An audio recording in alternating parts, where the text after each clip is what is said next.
keadilan yang ditunjukkan di ayat itu bukanlah syarat bagi kebolehan berpoligami, melainkan satu hukum bagi kondisi pria yang menikahi sejumlah wanita. Jadi adil di sini, ini yang dimaksudkan adalah satu kondisi yang wajib ada di dalam poligami tersebut. Bilangannya itu diulang penyebutannya 22, 33 atau 44. Masna, wasulasa, waruba. Karena seruan ayat ini ditujukan kepada manusia secara keseluruhan. Nah, sehingga agar seruannya mengena kepada setiap orang yang hendak menikahi beberapa wanita yang diinginkannya, maka disebutkan dengan batasan jumlah hitungan yang disebutkan tadi.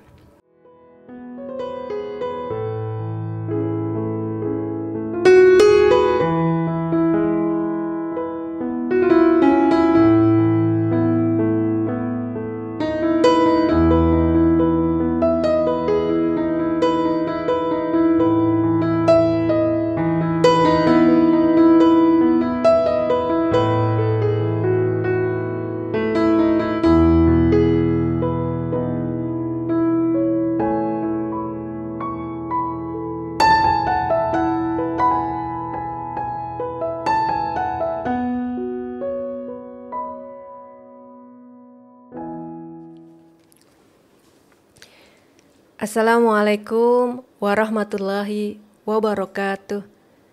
Bismillah, alhamdulillah. Alhamdulillahilladzi khalaqal mauta wal hayata liyabluwakum ayyukum ahsanu amala. Asyhadu an la ilaha illallah wahdahu la syarikalah wa asyhadu anna Muhammadan abduhu wa rasuluh la nabiyya ba'dah. Allahumma sholli wa sallim wa barik ala Muhammad wa ala alihi wa asbihi ajma'in. Qala Allah ta'ala fil Qur'anil Karim, a'udzu billahi minasyaitonir rajim. Bismillahirrahmanirrahim. Fankihu matobalakum min nisa'i masna wasulasa waruba. Allahumma arhamna bil Qur'an, sadaqallahul azim. Rabbi shrah li sadri wa yassir li amri wahlul 'uqdatam min lisani yafqahu qawli. Rabbana zidna ilma warzuqna fahma. Amin ya rabbal alamin. Sahabat Partizan TV yang dirahmati oleh Allah, alhamdulillah kita bertemu lagi dalam kajian pranikah. Insya Allah hari ini kita akan membahas tentang ketika harus berbagi cinta, maka apa yang harus dilakukan.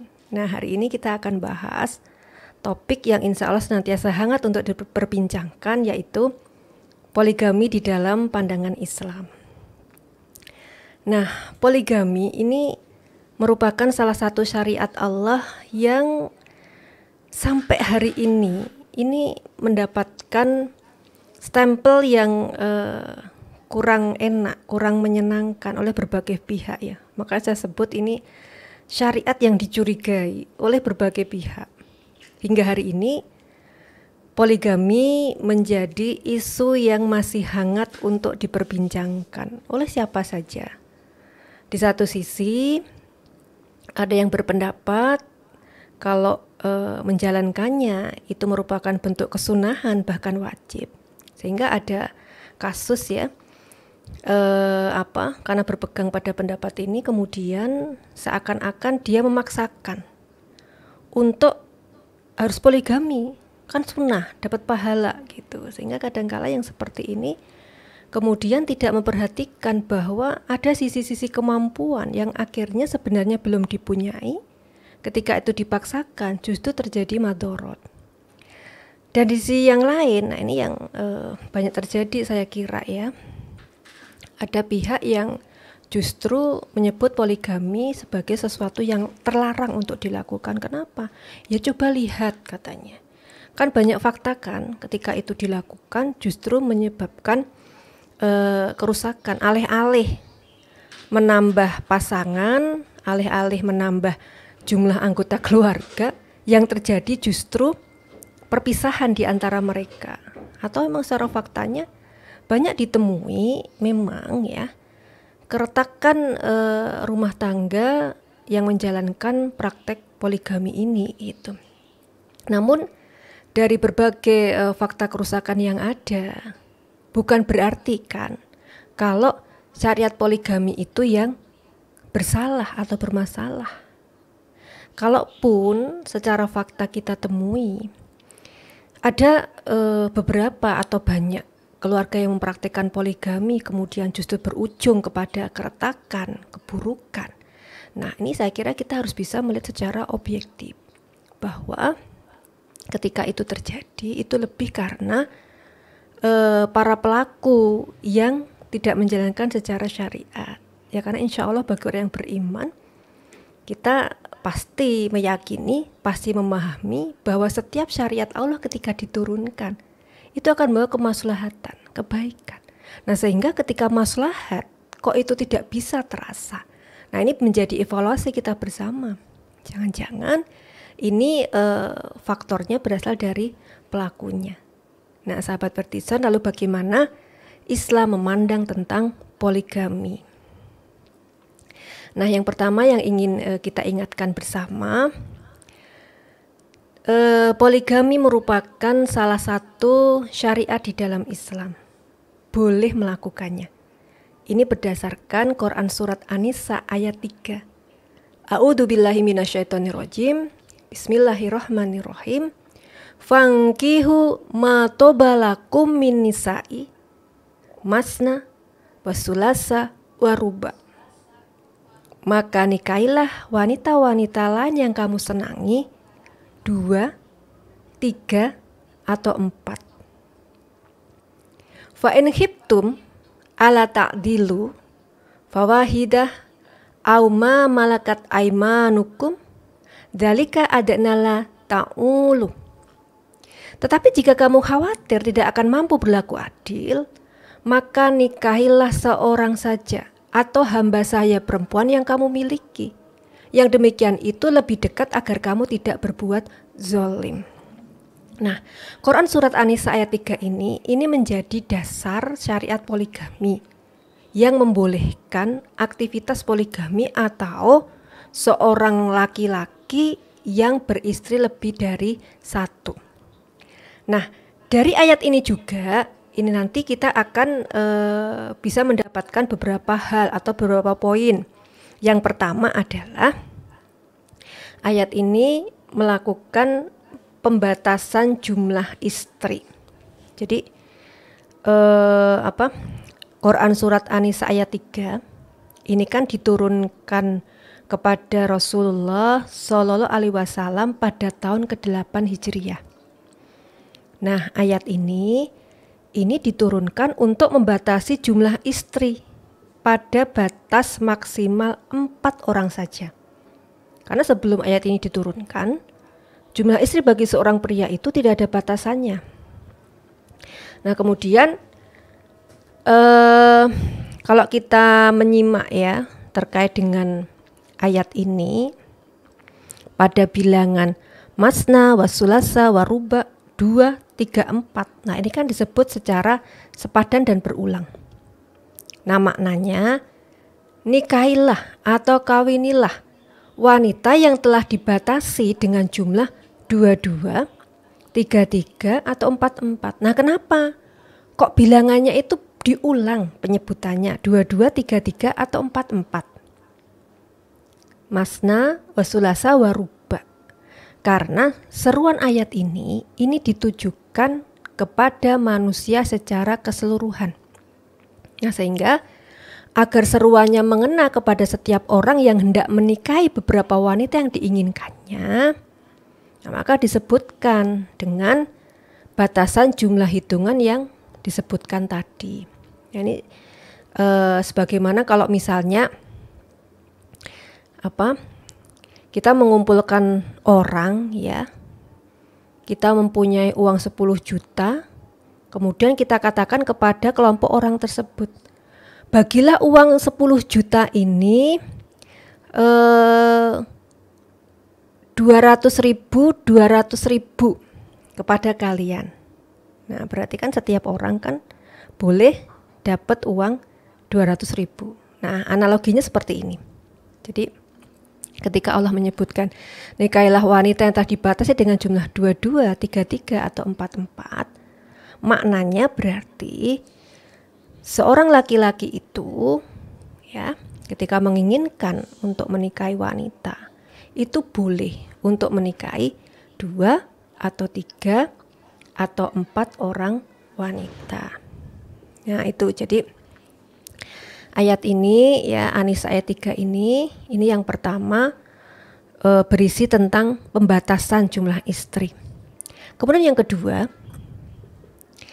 jika seorang laki-laki ya, dia merasa khawatir, merasa takut, tidak akan dapat berlaku adil kalau punya istri lebih dari 1, maka diharapkan ya pilih seorang wanita saja dan tinggalkan keinginan untuk menghimpun 4 wanita. Ya karena setiap perkara itu kan berputar dengan keadilan ya. Kalau ada kondisi yang mengantarkan kepada keadilan, maka ambillah. Sementara kalau ada situasi yang itu justru menjauhkan dari makna keadilan, ya kan sebaiknya kita tinggalkan begitu. Nah, sehingga ketika ada seorang laki-laki ya, dia menimbang dirinya sepertinya tidak mampu untuk berbuat adil ketika memiliki istri lebih dari 1. Dia merasa khawatir, merasa takut, menyaksikan dirinya mampu atau enggak. Nah, makanya ketika dia memilih untuk memiliki 1 istri saja, nah insya Allah itu akan membuat dia lebih dekat kepada perilaku untuk tidak berbuat aniaya.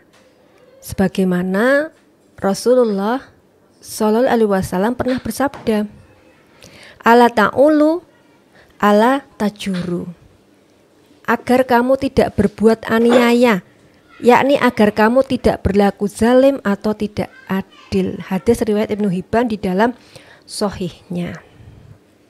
Nah, jadi dari Quran surat An-Nisa ayat 3 tadi ya, itu memang Allah membolehkan aktivitas poligami. Seorang suami boleh memiliki istri lebih dari 1 sampai 4, itu boleh. Nah, hanya saja ayat ini juga sekaligus menganjurkan untuk membatasi dengan 1 istri saja dalam kondisi seorang suami takut tidak dapat berlaku adil. Sebab membatasi dengan 1 istri saja dalam kondisi takut tidak dapat berlaku adil ini merupakan tindakan yang lebih dekat kepada tidak berbuat zalim. Dan insya Allah sikap semacam ini sikap yang memang harus dimiliki oleh setiap muslim. Nah, kemudian yang ketiga ya, poin yang ketiga yang bisa kita ambil dari Quran surat An-Nisa ayat 3, kan sering ya dikatakan adil itu merupakan syarat kebolehan poligami ya, kan sering dikatakan boleh poligami asal syaratnya bisa adil. Nah, ini kemudian justru akan melahirkan pertanyaan baru.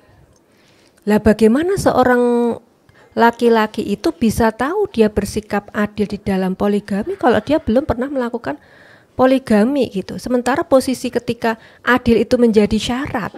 Nah, ini kan berarti harus dilakukan dulu sebelum dia melakukan poligami kan.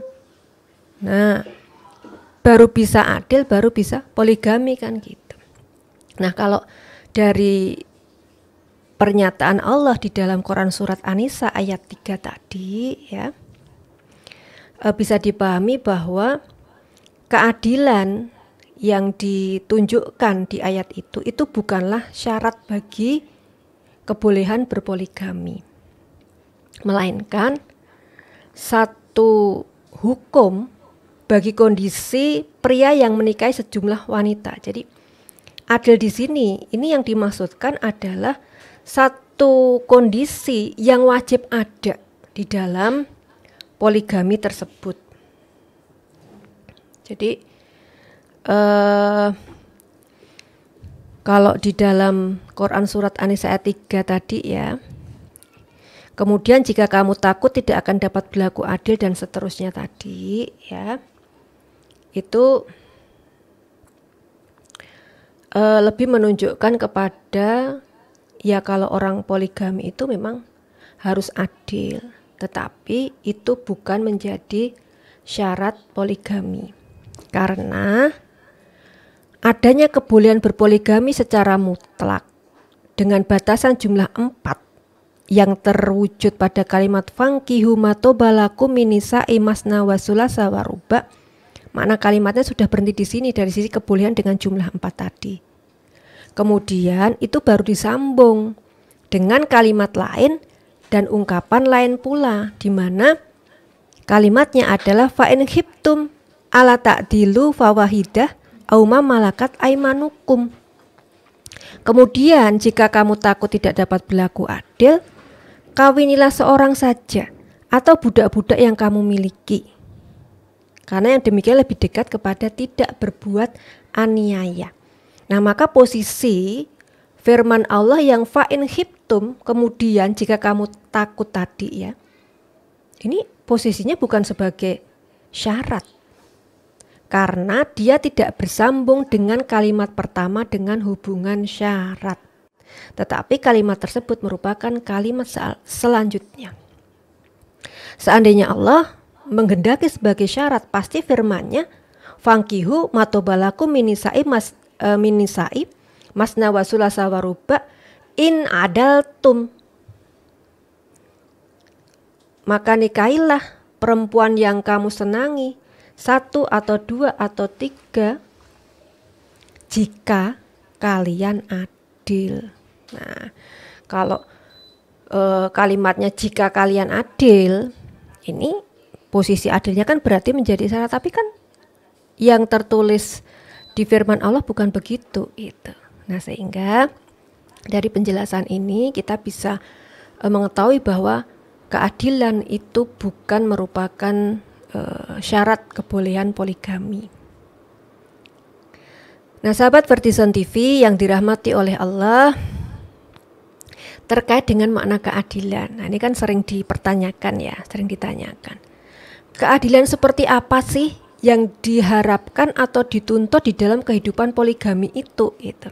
Sementara faktanya, apakah bisa seorang manusia itu bersikap adil secara mutlak di dalam segala hal kepada manusia yang lain? Dengan kata lain, apakah bisa seorang suami ketika memiliki istri lebih dari 1, 2, 3 atau 4 tadi kemudian bisa adil kepada semuanya itu? Nah, sehingga ini perlu kita pahami juga ya, sejauh mana keadilan yang dituntut oleh Allah. Nah, keadilan yang dituntut kepada suami terhadap istri itu bukanlah keadilan secara mutlak dalam segala hal. Pokoknya kalau seorang suami punya istri lebih dari 1, itu harus bisa adil dalam semuanya, 100%. Sama rasa, sama suka, sama rata. Semuanya harus sama gitu. Nah, namun keadilan yang dituntut oleh Allah di sini adalah keadilan yang masih berada dalam batas kemampuan seorang manusia untuk bisa mewujudkannya. Karena Allah sekali lagi tidak membebani seseorang melainkan sesuai dengan kesanggupannya. La yukallifullahu nafsan illa wus'aha. Di dalam Quran surat Al-Baqarah 286, Allah sudah menyampaikan bahwa Allah nggak pernah membebani seseorang melainkan sesuai dengan kesanggupannya. Ya memang sih gitu ya. Kalau kita kembali kepada Quran surat An-Nisa ayat 3, yang jika kamu takut tidak akan dapat berlaku adil itu, ya pada kata ta'dilu, adil. Memang benar, ta'dilu yang tercantum dalam ayat ini bentuknya umum, mencakup setiap bentuk keadilan.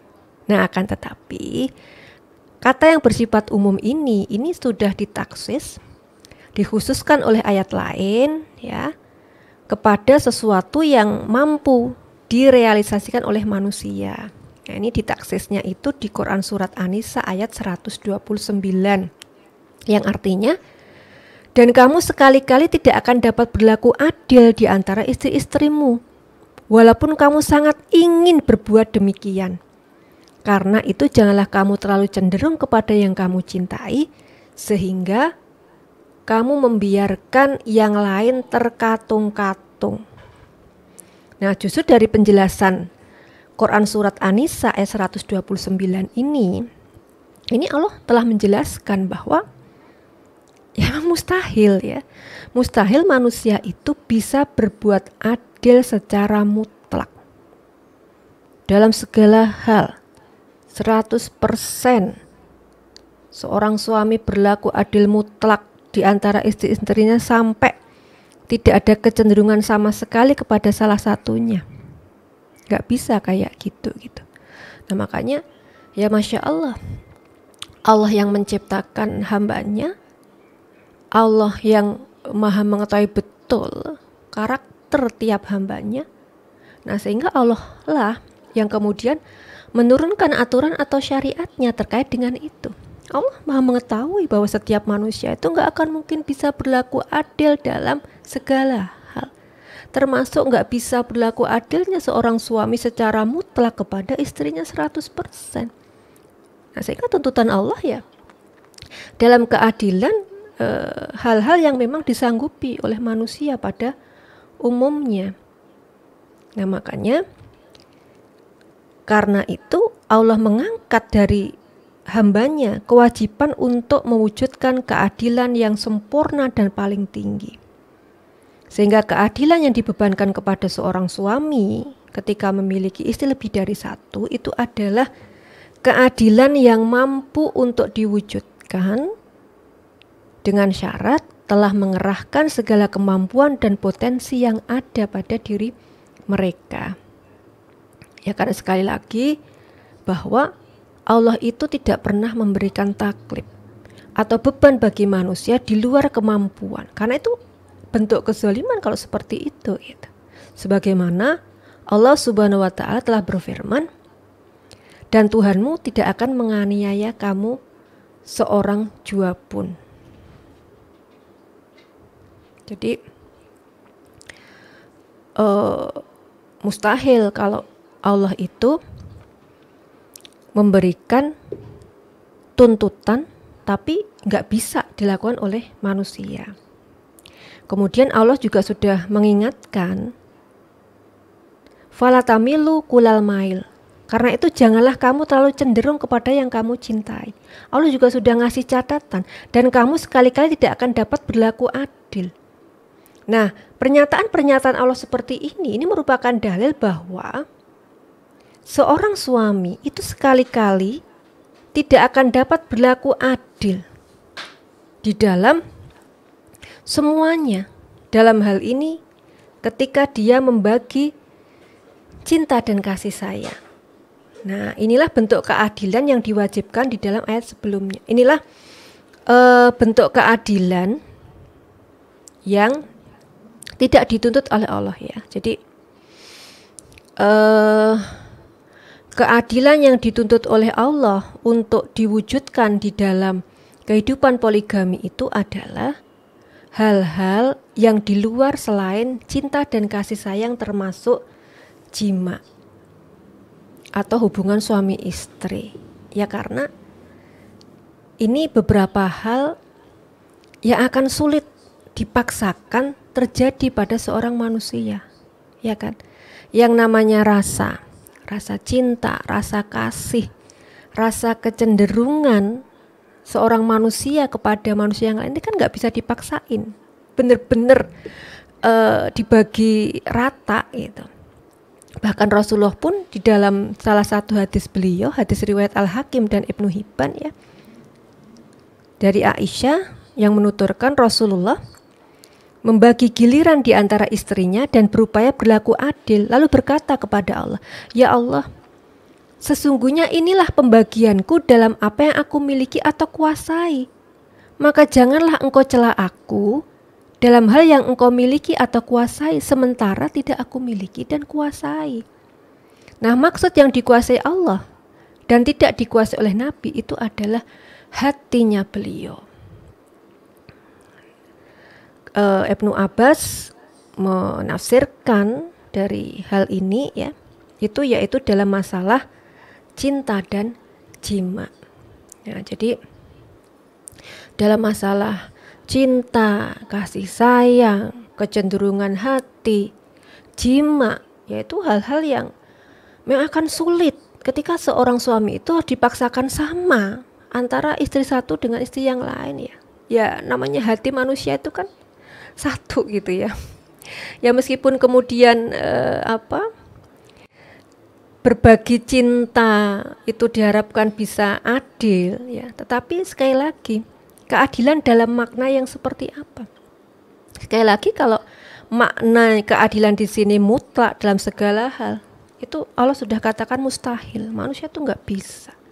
Nah makanya yang dituntut oleh Allah keadilan suami terhadap istrinya adalah keadilan sebatas yang memang manusia bisa mengupayakan, khususnya hal yang sifatnya fisik teknis yang di situ yang manusia bisa untuk mengupayakan.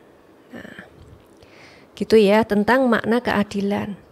Nah, kemudian meskipun tadi memang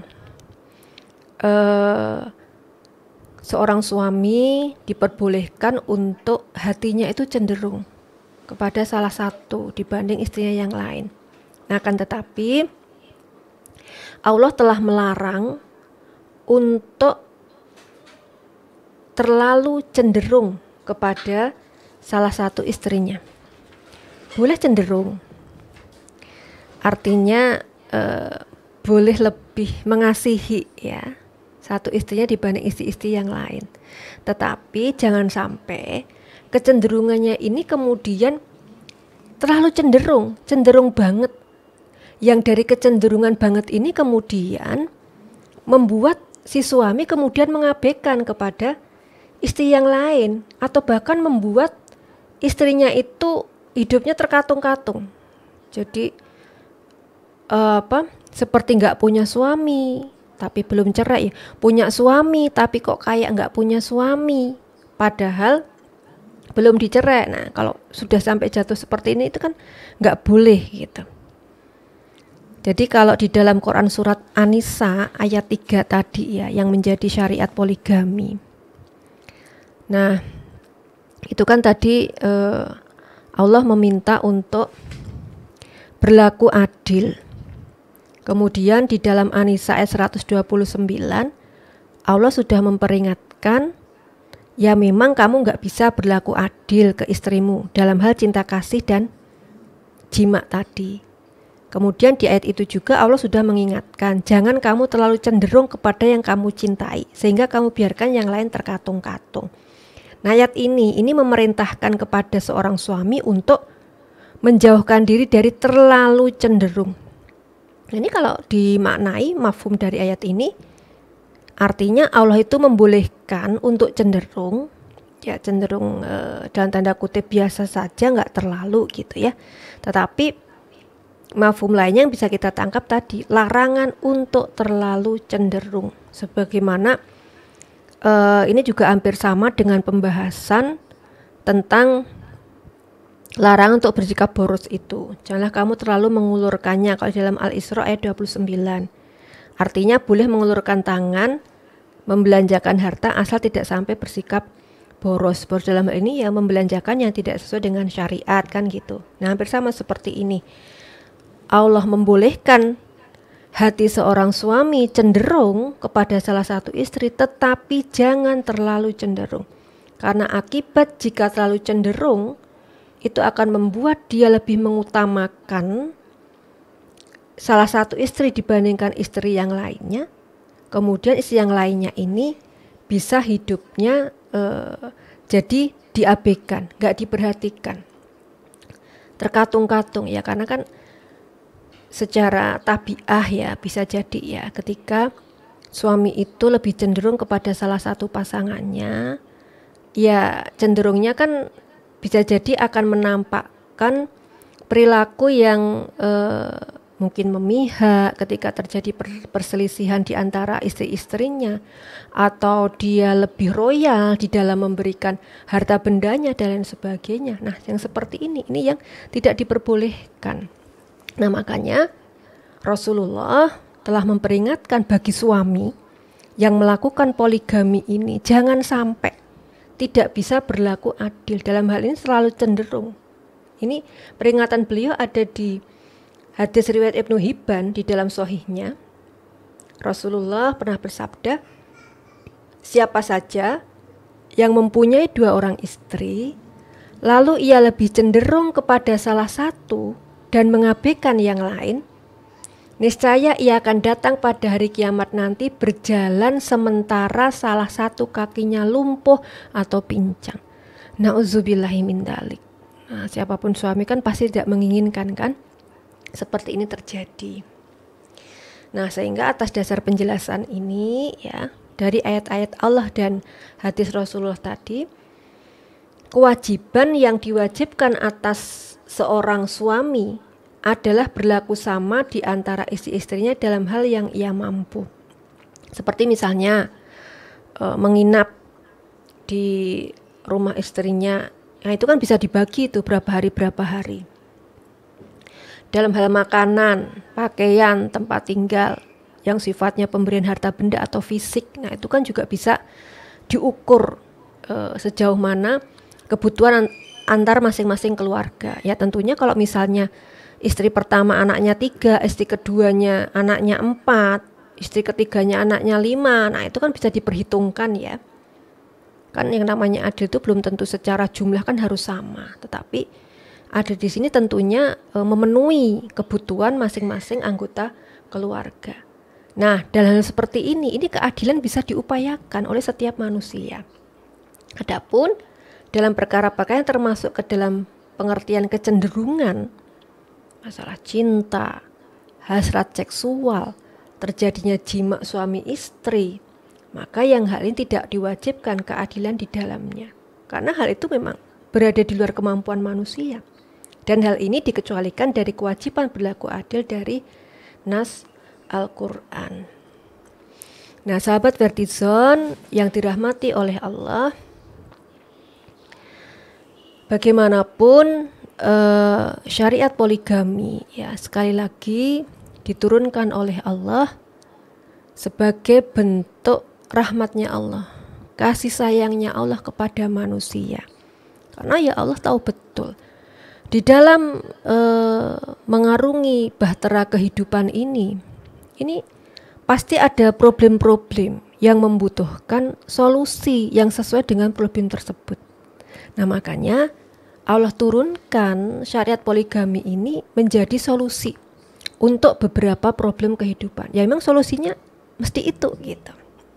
Nah, ada beberapa problem memang yang bisa tersolusi dengan poligami ya. Nah, selain itu dengan keberadaan poligami ini implikasinya juga positif, antara lain masyarakat yang di dalamnya diperbolehkan poligami tidak akan ditemukan banyak wanita simpanan atau will ya kalau istilah sekarang ya, wanita idaman lain. Nah, sementara masyarakat yang di dalamnya poligami sering dihalangi, dilarang atau distigmakan, digambarkan sebagai sesuatu yang negatif. Nah, ini akan dijumpai banyak wanita simpanan tadi.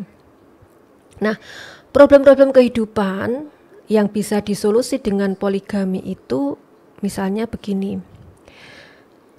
Ada seorang suami yang tabiatnya itu dia tidak bisa puas hanya dengan satu orang istri ya. Ya, mohon maaf.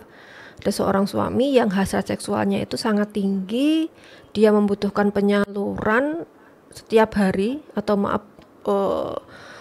mungkin dalam sehari itu butuh berapa kali ya. Sementara kalau itu dilakukan terus-menerus kepada istrinya bisa justru membawa kemadharatan misalnya kepada istrinya. Nah, dalam kondisi seperti ini ya, ketika suami menginginkan untuk menyalurkan hasrat seksualnya tadi, sementara tidak terbuka peluang bagi dirinya untuk melakukan poligami. Nah, maka dikhawatirkan justru yang terjadi adalah kerusakan, zina, selingkuh. Ya, kalau sudah begini akan terjadi kecurigaan di antara anggota keluarga dan seterusnya. Nah, sehingga jalan untuk bisa memenuhi ini ya tadi dengan poligami, yang itu merupakan pemenuhan hasrat seksual yang halal yang telah disyariatkan oleh Allah. Kemudian ada kasus misalnya istri yang mandul, nggak punya anak, tetapi suaminya itu sangat mencintai dia. Demikian pula istrinya juga mencintai suaminya banget gitu. Nah, rasa cinta itu yang membuat kemudian mereka bertahan di tengah mahligai kehidupan rumah tangganya. Kemudian sang suami ingin mempunyai anak, kebetulan senang sama anak-anak gitu.